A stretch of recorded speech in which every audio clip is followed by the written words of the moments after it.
अब देखो, श्वसन तंत्र बहुत छोटा टॉपिक है वैसे, इसमें ज्यादा क्योंकि बहुत परिचित टॉपिक है, अपन को पता है श्वसन अपन लेते हैं, कौन सी गैस लेते हैं, कौन सी गैस छोड़ते हैं, क्या योगदान रहता है, खून के अंदर जाता है आता है, इतना ही प्रोसेस है, ज्यादा कोई बड़ा नहीं है, छोटे छोटे टॉपिक है।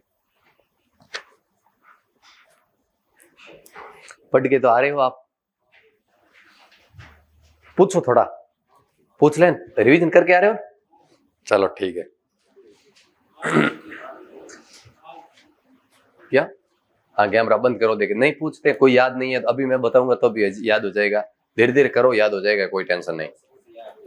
हाँ, नहीं, मेरी कोशिश पूछने का यही है, मैं पूछ लेता हूँ 10 मिनट में, इतना पढ़ाई हुआ है, तो फिर दोबारा आंसर आता है, कोई गलत बताता है फिर उसके जैसा कि छोरे हो बतायो, पसर हो बतायो, इन्हें सब याद हुई, ये तेन प्रकार इन्हें अपन को याद होना चाहिए बस। चलो ठीक है, बताओ HCl का श्रावण कहां से होता है? HCl हाइड्रोक्लोरिक अम्ल के संग से, आगे आ जाओ, नहीं आगे आ जाओ, अब आगे आ जाओ, वो ये पूरी कवर कर लो ना अब। हाँ हाँ, इसी सीट पे बैठ जाओ, इतने आपके भले कर्म कहाँ है कि यहाँ पर बैठने वाला कोई मिले आपके प्रत्येक बैच में, वो माला नहीं फेरी ना आपने। हाँ बैठ जा, हाँ बैठ जा। चलो, मैंने क्या पूछा? HCl का श्रवण किस अंग से होता है? हाइड्रोक्लोरिक अम्ल का।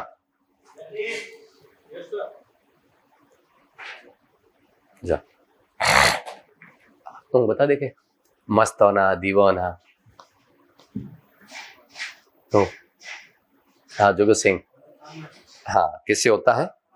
हाँ ठीक है, अमाशय से होता है। भोजन सर्वाधिक पाचन किस अंग में होता है? भोजन का सर्वाधिक पाचन किस अंग में होता है? सर्वाधिक पाचन, सुनील, सर्वाधिक पाचन किस अंग में होता है?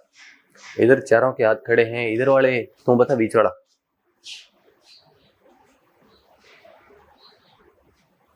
तेरा नाम क्या है?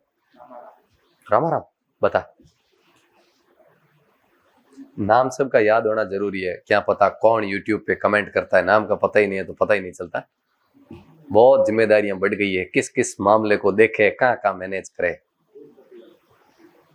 40 जनों के बीच में बहुत दुगनी तिगनी ताकत से स्ट्रगल करना, हर मुद्दे को झेलना भाई।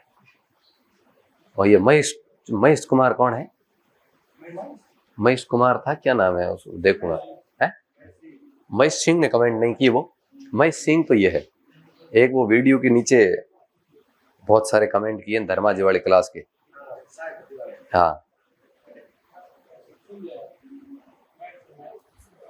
हाँ, तो बता पर्सन पूछ भी उधर है अमासिम, तुम बता सुनील। छोटी आंत में सबसे ज्यादा भोजन ठहरता अमाशय में, लेकिन पाचन कहाँ होता है? हाँ, छोटी आंत में होता है। हाँ, अब बताओ मेरे को, हाँ दांतों के 4 प्रकारों के नाम, दांतों के 4 प्रकारों के नाम। हाँ बगताराम, ठीक है। चेहरे में कितनी हड्डियां हैं? चेहरे में, चेहरे पर हड्डियां, कैमरा, ठीक है। और अब बताओ पटेला किस अंग की हड्डी है? पटेला, पटेला नामक हड्डी किस अंग से संबंधित है? हाँ पटेला लिखा ही है ना, बोमा, पैर, हाँ माला, हाँ पैर में घुटने की, ठीक है। शरीर की सबसे मजबूत हड्डी का नाम क्या है? 100% हाथ खड़े होते ही नहीं है। मैं आधा पेज पढ़ा रहा हूं आपको रोज, आज आधा पेज ही है श्वसन तंत्र में, कल अपन रक्त परिचंचन तंत्र पढ़ेंगे, वो बहुत बड़ा टॉपिक है, उसको पढ़ेंगे अपन। आधा पेज होता है हमेशा। हाँ मोहतारम बता देखा, हाँ मैंडिबल, किसकी हड्डी है मैंडिबल मलाराम? हाँ, जबड़े की हड्डी। चलो ठीक, आज अपना एक छोटा सा टॉपिक है जिसका नाम है श्वसन तंत्र। अपन आज पढ़ेंगे श्वसन तंत्र। पहले इनकी थोड़ी प्रक्रियाओं के बारे में जान लेते हैं, फिर अपन मानव श्वसन तंत्र के अंगों के बारे में परिचय करेंगे। श्वसन तंत्र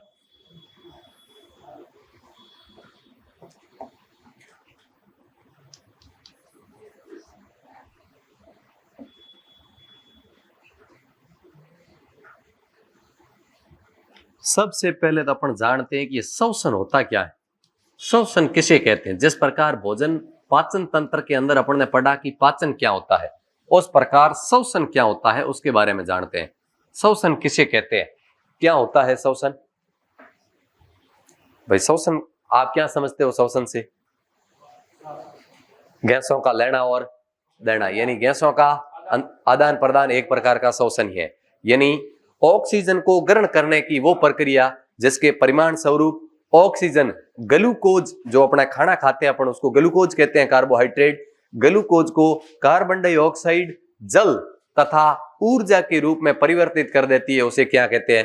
श्वसन कहते हैं। इसलिए शरीर में जब श्वसन होता है तब तो ऊष्मा पैदा होती है, ऊष्मा पैदा होती है, इसलिए जिंदे आदमी का शरीर गर्म होता है, और जिसमें श्वसन नहीं होता है मृत व्यक्ति का शरीर क्या होता है? ठंडा। क्योंकि श्वसन के कारण ही शरीर में ऊष्मा बढ़ती है, ऊष्मा के कारण ही तो शरीर का तापमान बढ़ता है, इसलिए जिंदा व्यक्ति गर्म होगा जबकि मृत व्यक्ति क्या होगा? ठंडा। इसका यही तो कारण है। यानी अपन श्वसन की बहुत सरल फैक्ट है, इसमें ज्यादा कोई कहानी नहीं है। तो आप लिखो, श्वसन की परिभाषा लिखो, फिर जैसे जैसे समझाने की बात आएगी तो अपन समझेंगे आगे। श्वसन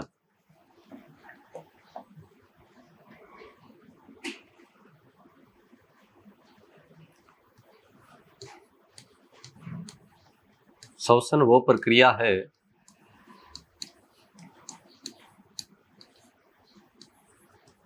जिसमें ऑक्सीजन ग्रहण की जाती है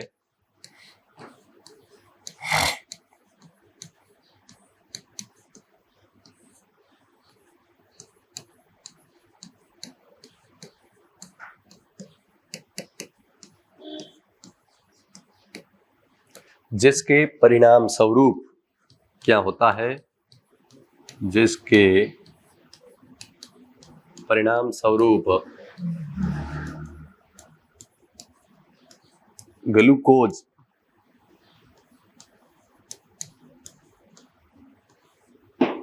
जिसका फॉर्मूला क्या होता है? हाँ, ग्लूकोज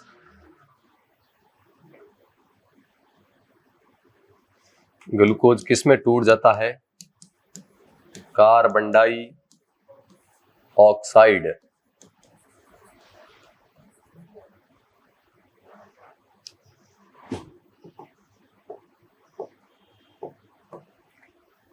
जिसके परिणाम स्वरूप ग्लूकोज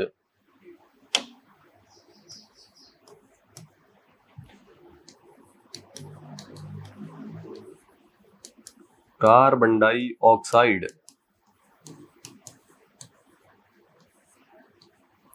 जिसका फॉर्मूला होता है CO2, जल जिसका फॉर्मूला होता है H2O, तथा ऊर्जा जिसे ऊष्मा कह सकते हैं, में टूट जाता है।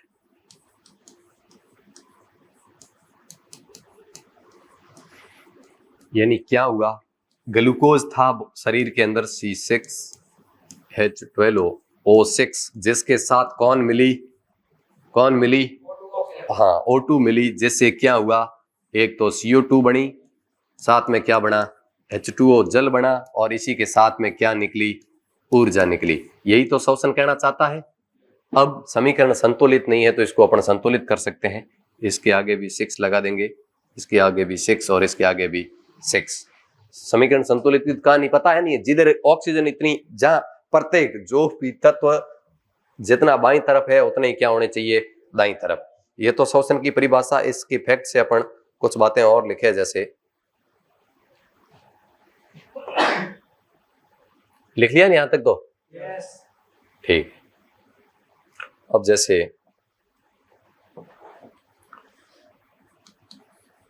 यहां से बात आई, जैसे श्वसन की बात की अपन ने, तो जैसे श्वसन अपन पढ़ रहे हैं, कुछ फैक्ट लिखे, तो श्वसन तंत्र की इकाई क्या है भाई, मैंने लिखाया भी है इनको।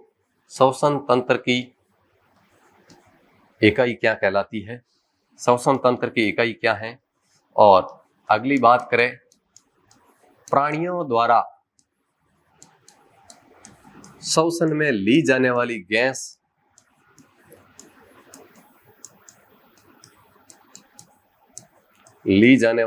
कौन सी है।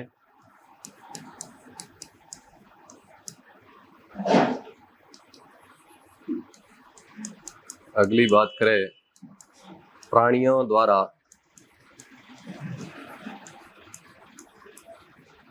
श्वसन में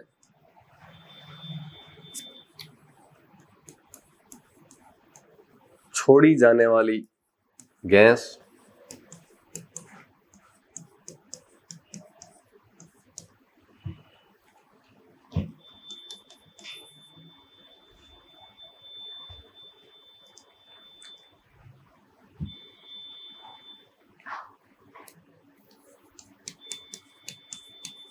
प्राणियों द्वारा जितनी मात्रा में ली जाती उतनी ही मात्रा में छोड़ी जाने वाली गैस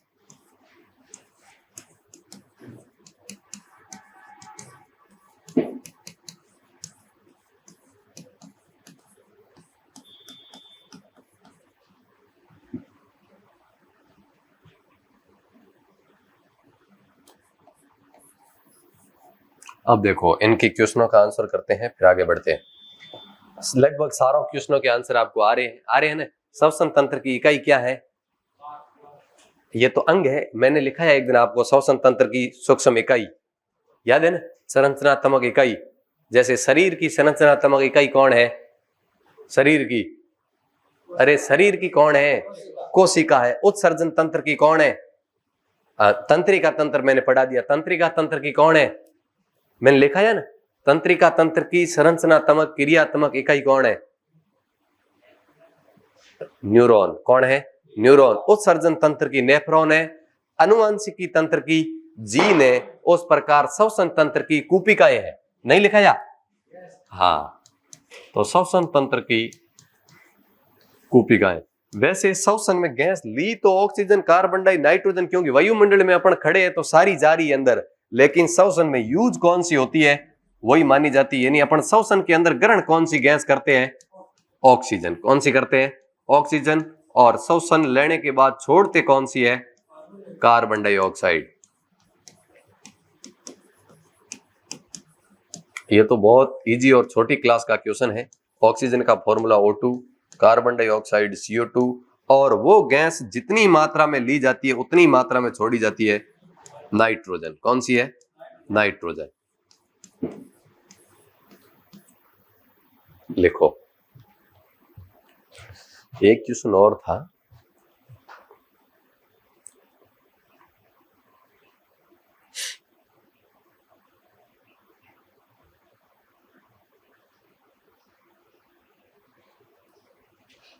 हाँ, जैसे वयस्क मानव होता है, स्वस्थ और वयस्क मानव, इसमें श्वसन दर कितनी होती है, अपन लगभग कितनी बार श्वसन ले लेते हैं एक मिनट में, प्रति मिनट बात करें तो।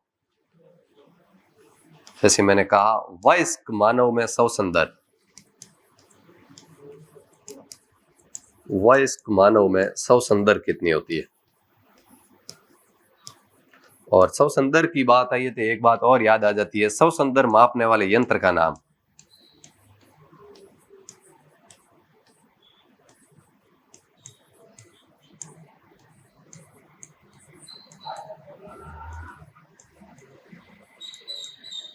तो वयस्क मानव में लगभग श्वसन दर कितनी होती है, 12 से 20 भी मान सकते हैं, 14 से 18, लगभग 16 मानी जाती है। 12 से 20 मानेंगे तो भी बीच में कौन आएगा, औसतन 16 ही आएगा। 14 से 18, एनसीईआरटी में 14 से 18 लिखा हुआ है शायद, 14 से 18 प्रति मिनट।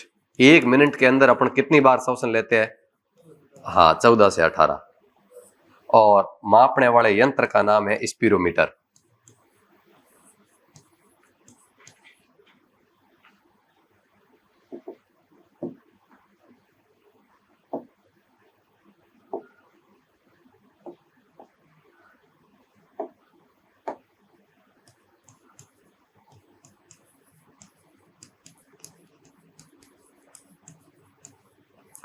स्पीरोमीटर।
हो गया क्या?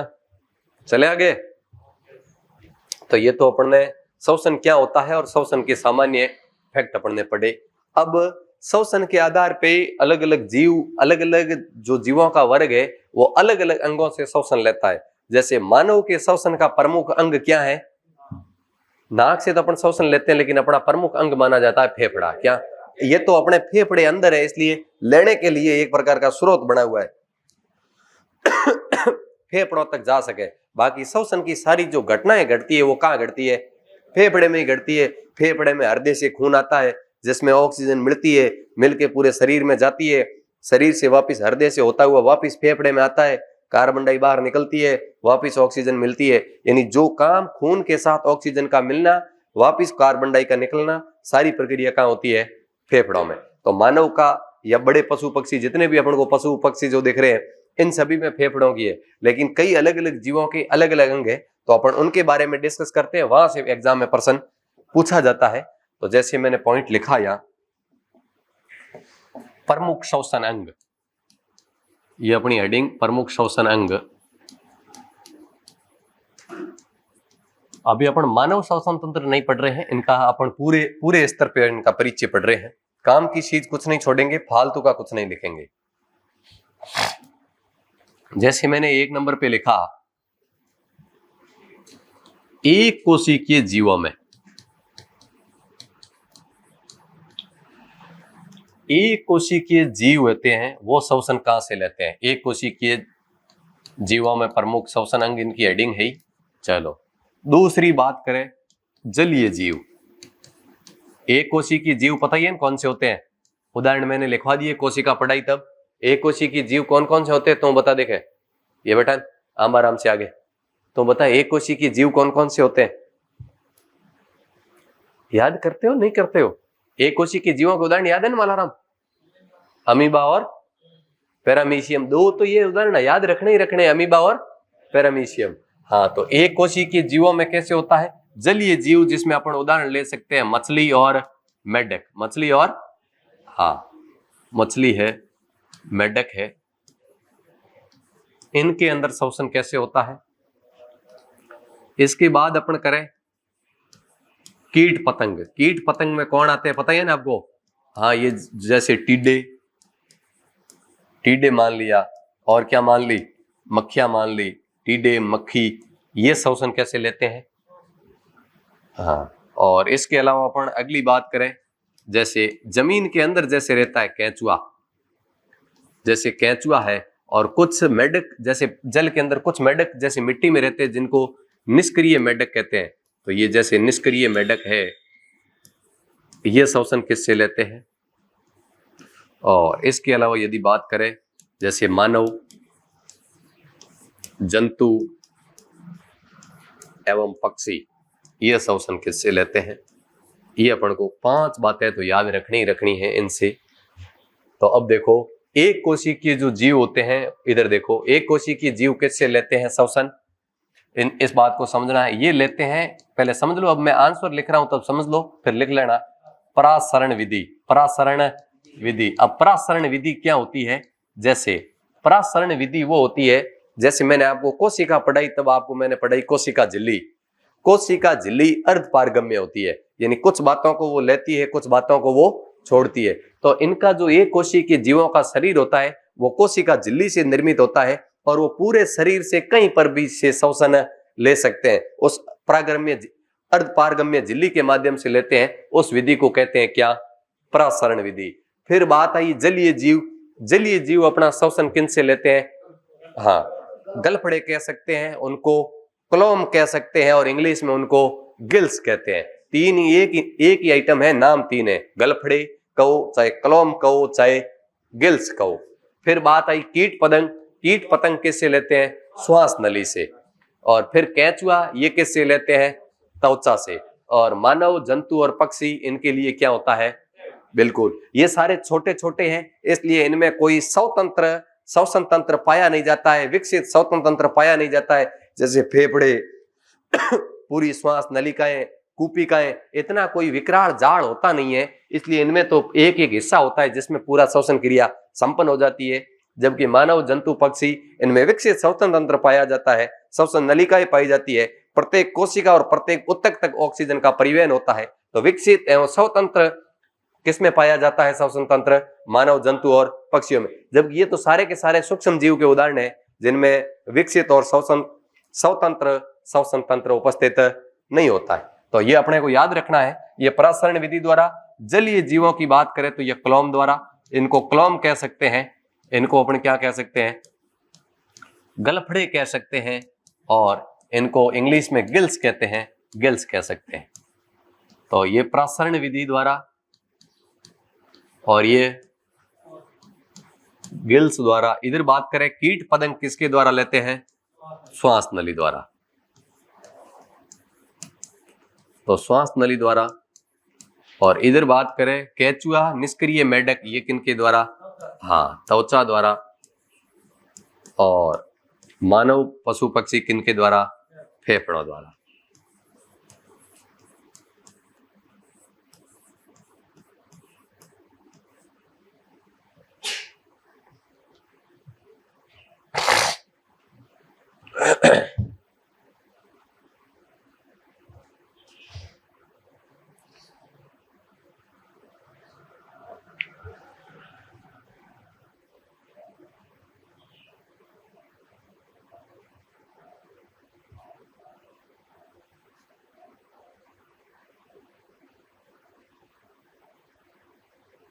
बहुत छोटा टॉपिक है श्वसन तंत्र, क्योंकि इनके चित्रों के बारे में, क्योंकि अपन इनके अंग पढ़े ना तो विस्तृत हो जाता है, लेकिन अंग मैं आपके सामने लाऊंगा।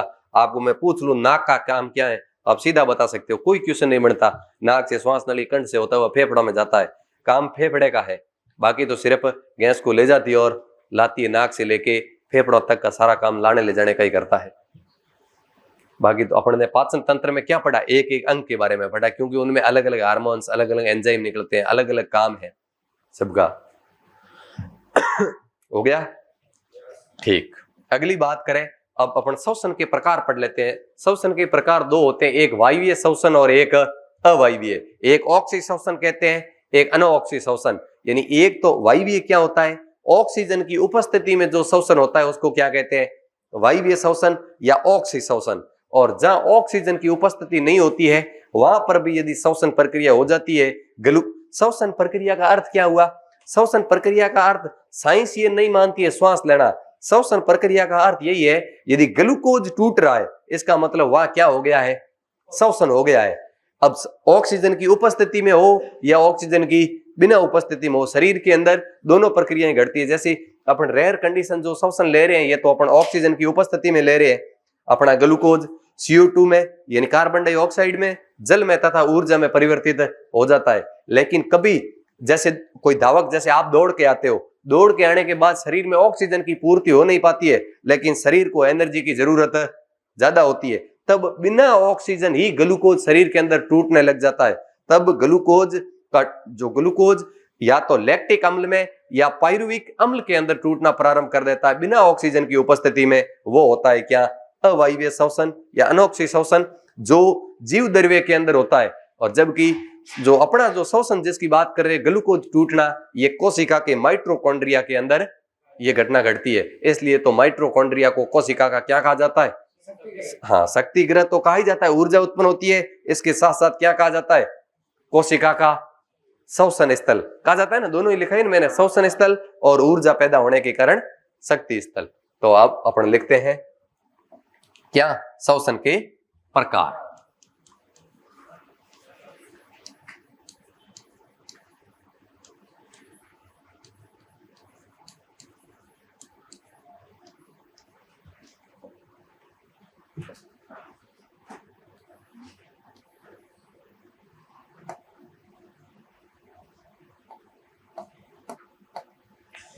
या अपन लिखते हैं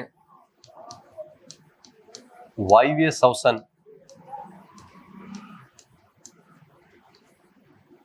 जिसको इंग्लिश में कहते हैं ऑक्सी श्वसन, यानी ऑक्सीजन की उपस्थिति में होने वाला वायवीय या ऑक्सी श्वसन। इधर बात करते हैं क्या? अवायवीय श्वसन जिसको अनॉक्सी यानी ऑक्सीजन की उपस्थिति नहीं है, अनॉक्सी श्वसन कहा जाता है। इन दोनों का सारणी के माध्यम से अपन अंतर पढ़ते हैं, सारी परिभाषा इनके सामने आ जाएगी।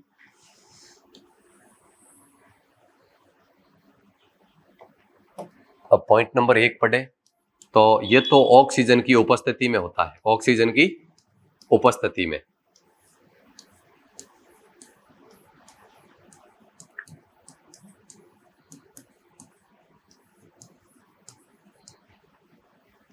और जबकि ये ऑक्सीजन की अनुपस्थिति में।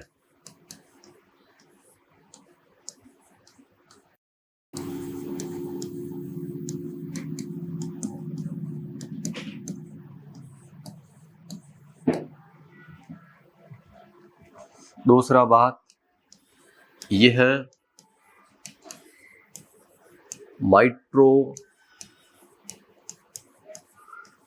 माइटोकॉन्ड्रिया, ये जो प्रक्रिया है माइटोकॉन्ड्रिया में संपन्न होती है।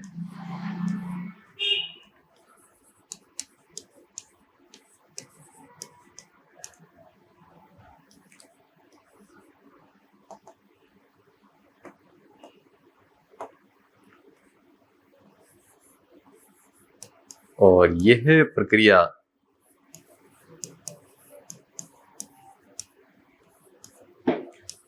कहाँ होती है? जीव द्रव्य में।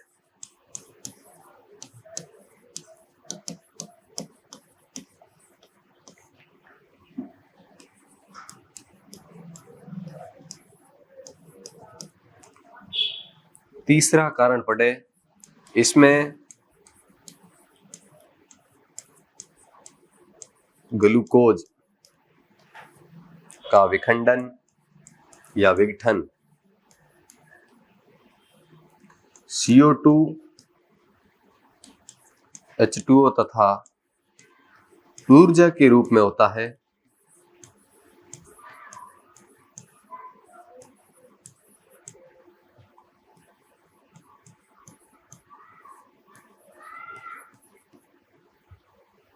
और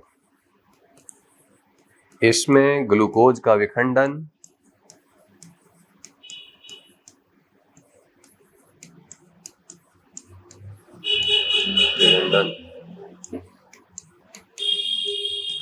लैक्टिक अम्ल या पायरुविक अम्ल के रूप में होता है।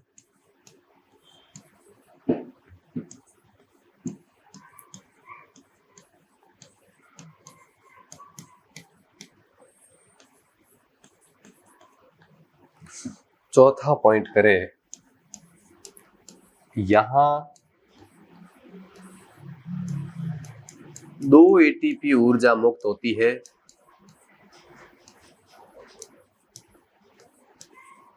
यहाँ ऑक्सी में 36 कितनी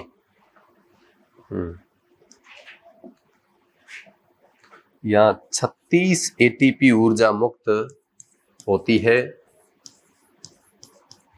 और यहाँ सिर्फ कितनी 2 एटीपी, यहाँ सिर्फ या केवल 2 एटीपी ऊर्जा मुक्त होती है।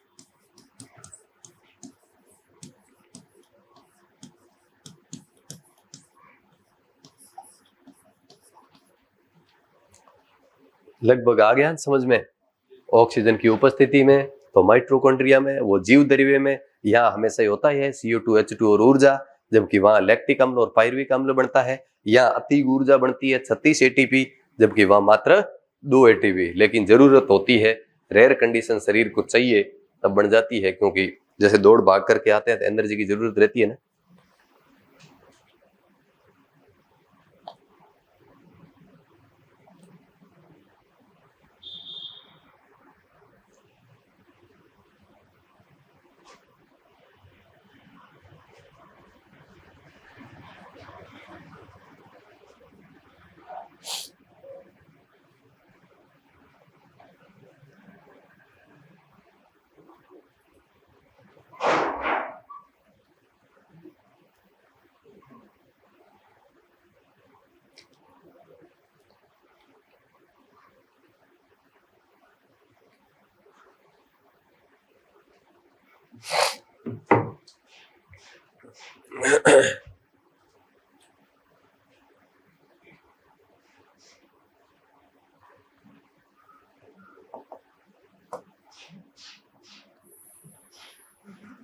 एक या नीचे नोट लगा के लिख देना। एक बात कृत्रिम श्वसन के बारे में थोड़ा लिख देना। कृत्रिम श्वसन के बारे में बिल्कुल नॉर्मल फैक्ट है। कृत्रिम श्वसन, कृत्रिम श्वसन का मतलब आप समझते हो क्या होता है? जो डॉक्टरों के द्वारा सिलेंडर चढ़ा के जो श्वसन दिया, हाँ कोरोना बहुत चढ़ाया, लेकिन अब कृत्रिम श्वसन किनको देते हैं? या तो दम का जो रोगी होता है उसको, या फिर जो समुद्रों में जाते हैं ना गहरे पानी में, उनको क्या कहते हैं? गोताखोर। और जो एक अंतरिक्ष में जाते हैं उनको कहते हैं अंतरिक्ष यात्री। उनके लिए जो सिलेंडर में दिया जाता है। तो यहां से अपना प्रश्न ये है कि श्वसन में अपना ऑक्सीजन लेते हैं, लेकिन कृत्रिम श्वसन में ऑक्सीजन के साथ कौन सी गैस का मिश्रण होता है? ऑक्सीजन के साथ कौन सी गैस मिलाई जाती है? हीलियम। कौन सी मिलाई जाती है? हीलियम। बस यही याद रखना है। अब इसकी परिभाषा तो मैं क्या लिखा हूं आपको पता ही है कि कृत्रिम श्वसन होता क्या है।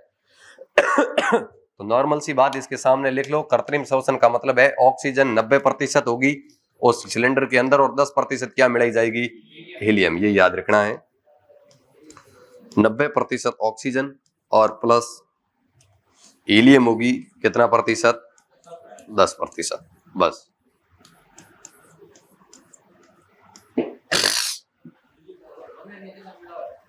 क्या? हाँ, हीलियम का घनत्व कम होता है जिससे जमे नहीं, हल्की होती है, यानी इसमें कोई दिक्कत है सिलेंडर में, जैसे नेगेटिव इफेक्ट ना पड़े। हीलियम को मिलाया जाता है, घनत्व कम होने के कारण ये जमने नहीं देती है। चलो अब अपन ये तो अपन ने श्वसन तंत्र का पढ़ा। सामान्य श्वसन होता क्या है मतलब अपन ने पूरे बड़े स्तर पे पढ़ा। अब अपन को तो पढ़ना है मानव श्वसन तंत्र, इसलिए अपन लिखो लिखो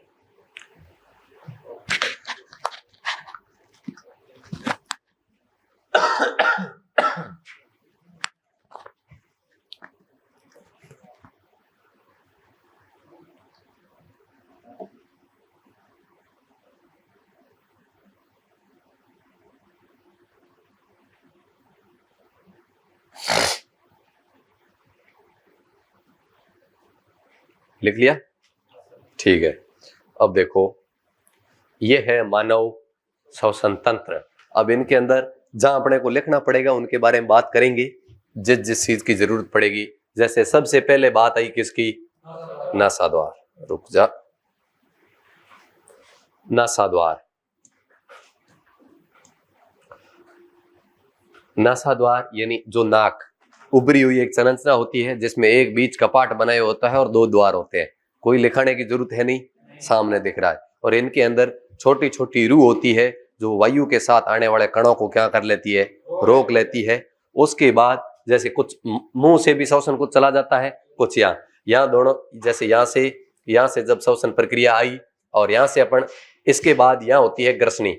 ये ग्रसनी वो है जिसमें खाना और श्वसन दोनों ही, और ऊपर से जैसे ये श्वसन नलिकाएं आई और इधर से खाने का प्रोसेस आया। और ऊपर मैंने लिखाया कल पाचन तंत्र पढ़ाया तब, वेलेम पैलेटाई।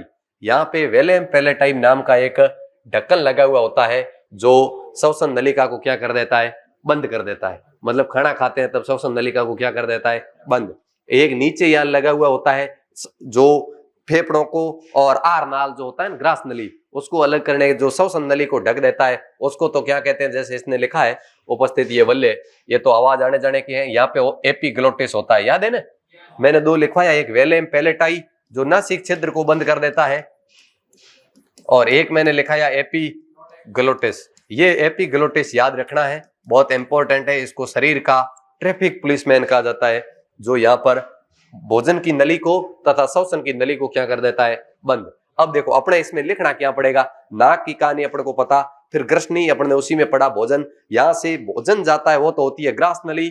फिर यहाँ से देखो यहाँ आने के बाद आ गया कंठ, क्या आ गया, कंठ। कंठ के अंदर दोनों नलियां होती है, श्वास नली और ग्रास नली। ग्रास नली के अंदर तो भोजन जाता है जिसको आर नाल बोलते हैं अपन, और श्वास नली के अंदर तो क्या जाता है, श्वसन। और वो एपिग्लोटिस होता है जो बीच में लगा हुआ होता है, जब जरूरत पड़ती है तो वो एक दूसरे को ढकता रहता है जरूरत के अनुसार। तो इसके अंदर जैसे अपने एक उदाहरण माने, जैसे वो होती है ना जिसको सीटी बोलते हैं, विसल। विसल में किस प्रकार की छोटी छोटी पतली पत्तियां होती है, वायु जाने के बाद उसमें आवाज पैदा होती है। उस प्रकार अपने कंठ के अंदर इस प्रकार की सिस्टम लगा हुआ है, जैसे जैसे ही अंदर से आवाज आती है, आवाज के माध्यम से क्या पैदा होती है, ध्वनि पैदा होती है। तो कंठ आवाज पैदा करने के साथ साथ श्वसन नली और भोजन दोनों का ही यहाँ पे कंठ। कंठ के बाद आगे ये लगी हुई है श्वास नली। श्वास नली का, ये श्वास नली के अंदर छोटे छोटे क्या लगे हुए हैं, वल्ले। और वल्ले का मतलब समझते हो, जैसे नहर निकलती है तो भी उसके क्या लगे हुए होते हैं, पॉइंट होते हैं कि नहीं होते, हाँ, उसी प्रकार ये वल्ले।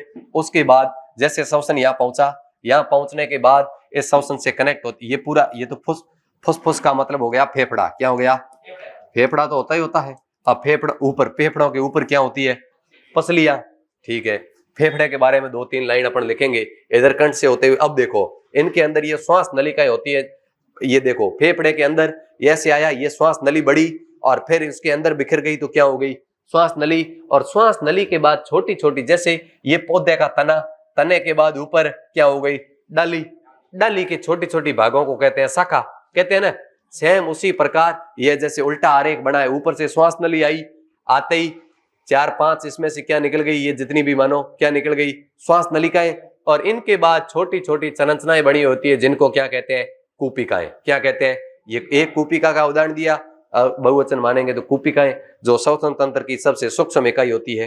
श्वसन तंत्र की सूक्ष्म इकाई कूपिका को कहा जाता है। जो इंपॉर्टेंट लाइन थी वो पहले ही मैं आपको लिखा चुका हूं, ठीक है। इसके बाद करें, ये श्वसन के पूरे भाग, श्वसन, श्वसनिका, ये कूपिका कोष, जिसके आगे का बिंदु जो बड़ा बड़ा होता है, जहां से हवा फूलती है, निकलने के बाद से वो छिछुड़ता रहता है। इसके बाद इसके नीचे लगा हुआ होता है डायफ्राम। क्या लगा हुआ होता है, ये डायफ्राम। डायफ्राम जब श्वसन अंदर लेते हैं तो नीचे की ओर फूल जाता है, जब छोड़ते ये एक स्प्रिंग की भांति काम करता है। श्वसन को छोड़ने में और खींचने में ये क्या है, सहायक है। जब अपन गैस लेते हैं तो नीचे चला जाता है, जब इसका प्रेशर ऊपर की ओर बढ़ता है तो श्वसन बाहर की ओर निकलती है। फिर खींचते अपन जोर से, लेकिन डायफ्राम के जोर से वापिस श्वसन क्या आ जाती है, बाहर। ये श्वसन को छोड़ने में और लेने में सहायता प्रदान करता है। ये इस प्रकार नीचे लटका रहता है डायफ्राम। तो ये है श्वसन के मैन। इनके बारे में किसके बारे में लिखा है, थोड़ा बहुत लिखा है, किसके बारे में लिखा सकते हैं, फेफड़े के बारे में। बाकी बिल्कुल जैसा शब्द है वैसा काम है, इसमें ज्यादा कोई माथापच्ची का खेल है नहीं, क्योंकि यहाँ से श्वसन लेना है, इसको कंठ से होते हुए श्वास नली में आना है, कूपिकाओं में आया। अब उसके बाद क्या होता है, जैसे फेफड़े की बात करें, फेफड़े के अंदर खून आने के बाद एक होती है फुसफुसीय धमनी और एक होती है फुसफुसीय सिरा। जब अपन अगला टॉपिक में रक्त परिचंचरण तंत्र पढ़ाऊंगा, जिसके अंदर लगभग अपने कितनी क्लास होगी, 3, तब रक्त परिचंचरण तंत्र में अपन पूरा पढ़ेंगे, हृदय पूरा पढ़ेंगे, खून पूरा पढ़ेंगे, रक्त के बारे में, उनके भागों के बारे में, बहुत इंपॉर्टेंट टॉपिक है एग्जाम की दृष्टि से। पैदा होने वाली संतान की अपन ग्रुपों का निर्धारण कैसे होता है, RH कारक किस प्रकार इफेक्ट करता है, सारी बात उसमें करेंगे। वो बड़ा टॉपिक है वो। इसी आप देखो यहाँ पे श्वसन तंत्र, यहाँ वो खून आता है किसके अंदर, हृदय में। फुसफुसीय धमनी और फुसफुसीय शिरा एक के माध्यम से आता है, दूसरी के माध्यम से जाता है। खून आता है, यहाँ से ऑक्सीजन को ले जाता है पूरे शरीर के अंदर और वापिस ऑक्सीजन को लेके हृदय में चला जाता है। हृदय से खून शुद्ध होकर वापिस चला जाता है पूरे शरीर में। हृदय से होता हुआ वापिस कहाँ जाता है, फेफड़ों में। कार्बन डाई को छोड़ देता है और ऑक्सीजन को ले लेता है। इसलिए क्वेश्चन भी बनता है, रक्त का शुद्धिकरण शरीर में कहाँ होता है, रक्त शुद्ध कहाँ होता है भाई। रक्त शुद्ध जैसे देखो किडनी में तो होता है, जैसे आर्मी में आज दिन तक क्वेश्चन पूछा है तो राइट क्या माना है, किडनी माना है ना। लेकिन एक दृष्टि से देखा जाए तो फेफड़ों में भी शुद्ध होता है, क्योंकि फेफड़ों से कार्बन डाइऑक्साइड गैस जो शरीर के काम की नहीं है, जिस उसको बाहर निकालेंगे तभी तो ऑक्सीजन ग्रहण हो पाएगी। और श्वसन और ऑक्सीजन शरीर के लिए अति आवश्यक है। तो इसका मतलब खून का शुद्धिकरण तो फेफड़ों में भी कहीं कहीं तो हो रहा है, कार्बन डाई का निष्कासन हो रहा है, ऑक्सीजन का ग्रहण हो रहा है। तो ये प्रक्रम यहाँ चलता है। तो थोड़ी सी बात अपन कर लेते हैं किसके बारे में, फेफड़ों के बारे में। मानव में कितने फेफड़े होते हैं, फेफड़ों की संख्या कितनी, 2। आकृति कैसी, शंक्वाकार। ये इस आकृति को शंक्वाकार आकृति बोलते हैं। ये बीच में हृदय, ये शंक्वाकार आकृति। और इसके अलावा एक क्वेश्चन बिल्कुल नॉर्मल सा है, काम मैंने बता दिया बोल के और अपन सब परिचित है इसका। काम श्वसन का आदान प्रदान, यहाँ से ऑक्सीजन को लेना और कार्बन डाई को निकालना, ये प्रोसेस होता है। और इसके अलावा बात करें इन दोनों में, दाहिना फेफड़ा होता है वो क्या होता है, बड़ा होता है। दोनों फेफड़े बराबर नहीं होते हैं, इतनी बात, ये बात इसमें नहीं है थोड़ी। दाएं और बाएं में कौन सा फेफड़ा बड़ा होता है, तो दायां फेफड़ा क्या होता है, आकार में बड़ा होता है। तो फेफड़ा हेडिंग लगा के दो एक बात लिख लो इसकी।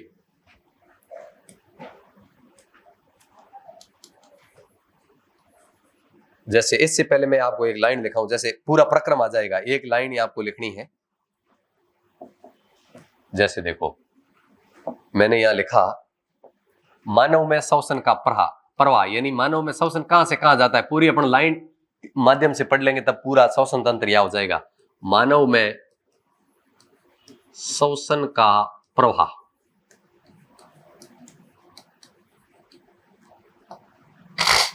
सबसे पहले श्वसन कहां आएगा, नासाद्वार आएगा ना। नाक को क्या कहेंगे, नासाद्वार। ये द्वार ही है जहां से श्वसन आती है, नासाद्वार। नासाद्वार से ये किसमें चला गया, ग्रसनी।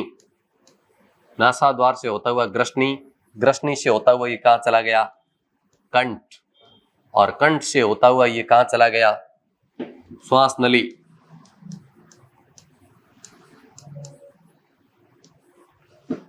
श्वास नली से होता हुआ ये क्या चला गया, कूपिकाएं। और कूपिकाएं का मतलब किसमें चला गया, फेफड़ा। कूपिकाएं किसके अंदर विस्तृत है, फेफड़ों में। और कूपिकाओं से होता हुआ ये कहां चला गया, कूपिकाओं से होता हुआ ये किसमें चला गया, रुधिर केशिकाएं, यानी जो खून की केशिकाएं उनके अंदर रुधिर केशिकाएं। और रुधिर केशिकाओं से होता हुआ ये शरीर एक समान कोशिकाओं का समूह क्या कहलाता है, उत्तक। और उत्तकों के बाद ये कहां चला गया, तंत्र से होता हुआ ये कहां चला गया, पूरी ऑक्सीजन कहां आ गई, अंग में फैल गई। ये प्रोसेस समझ गए ना। नाक से होता हुआ ग्रसनी से कंठ, श्वास नली से कूपिकाएं, फेफड़ों से होता हुआ रुधिर, खून में होता हुआ उत्तक से होता हुआ तंत्र से अंगों तक फैल जाता है। इसमें बात करें फेफड़ों की अपन, फेफड़े।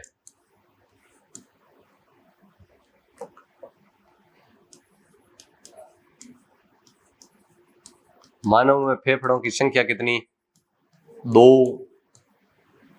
आकृति कैसी, शंक्वाकार।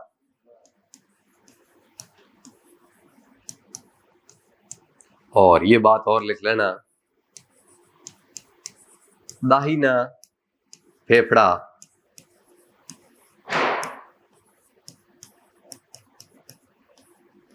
बाएं फेफड़े की तुलना में क्या होता है, बड़ा।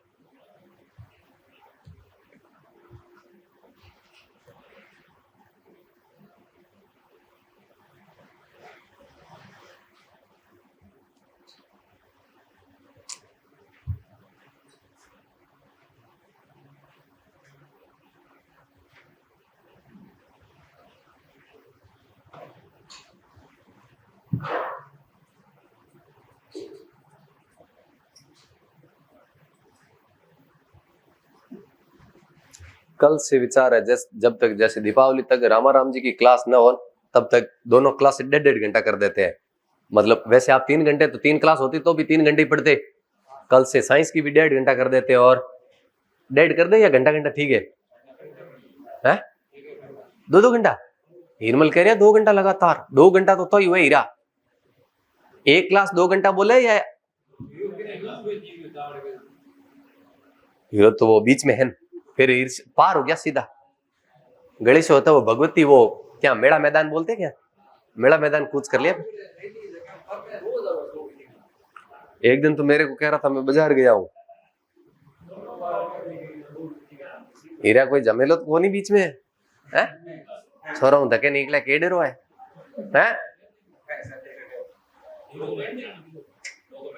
फोन में रात का तोंटाट तो को बजे नहीं है, कदी को बजे नहीं तो रेडी है। चलो तो अपने श्वसन तंत्र पूरा हो गया। अगली क्लास में अपन रक्त परिचंचन तंत्र पढ़ेंगे। बड़ा टॉपिक है। फिर एक छोटा टॉपिक ले लेंगे उत्सर्जन तंत्र, फिर बड़ा ले लेंगे तंत्रिका तंत्र, फिर छोटा ले लेंगे जनन तंत्र, फिर बड़ा ले लेंगे ग्रंथियों वाला। तब अपने तंत्र क्या हो जाएंगे पूरे। फिर अपने अनुवांशिकी जीवों का वर्गीकरण बायो अपन पूरी कर देंगे धीरे धीरे। तो यहाँ पे इसमें बिल्कुल है कुछ नहीं। इसमें यदि बड़ा कब होता, बड़ा जब होता जब इसके अंदर अपन एक एक बातें लिखते। इनमें बातें लिखने लायक नहीं है जिस प्रकार पाचन तंत्र में थी, नहीं तो इसको विस्तृत पढ़ते। काम की बातें सारी अपन ने। इंपॉर्टेंट टॉपिक है रक्त परिचन तंत्र, ग्रंथियां और तंत्रिका तंत्र। तीनों को मैं बहुत विस्तृत पढ़ाऊंगा। प्रयास मेरा रहेगा प्रत्येक की 3 क्लास या 2 क्लास, कम से कम 2 घंटे तो हो ही हो। जैसे रक्त शुद्ध कहाँ होता है, यूं शुद्धिकरण पूरा प्रोसेस दे तो अपन गुर्दा मान ले वो प्रक्रिया। और शुद्ध का पूछे अब ऑप्शन में दोनों आने पर आर्मी में आज दिन तक क्या माना है, गुर्दे ही माने। यदि गुर्दे ऑप्शन में नहीं हो तो क्या राइट है, फेफड़े। उसमें तो खून की छन्नी होती है, मतलब अपशिष्ट पदार्थ खून में से निकल जाते हैं, पानी खून में से निकल जाता है, कचरा निकल जाता है, शुद्ध खून आता है। तो वो हो गया। हृदय में खून शुद्ध कभी नहीं होता है। हृदय के अंदर खून तो पंप होता है। लोग हृदय भी कर देते हैं। हृदय तो सिर्फ जैसा भी आया उसको आगे धकेलेगा, अशुद्ध आया इधर धकेलेगा। ये तो ले जाने मोटर की तरह काम करता है कौन, हृदय। हृदय का काम खून को धकेलना है, पंपिंग करना है। जबकि खून शुद्ध ऑक्सीजन कार्बन डाइऑक्साइड बाहर निकलती है, फेफड़ों में होता है। बाकी मुख्य काम किडनी का है, जिसमें अपशिष्ट पदार्थ या अवांछित पदार्थों को खून से अलग करने का काम कौन करती है, किडनी करती है। मुख्य रूप से किडनी ऑप्शन में हो तो किडनी राइट है, किडनी नहीं हो तो फेफड़ा राइट है।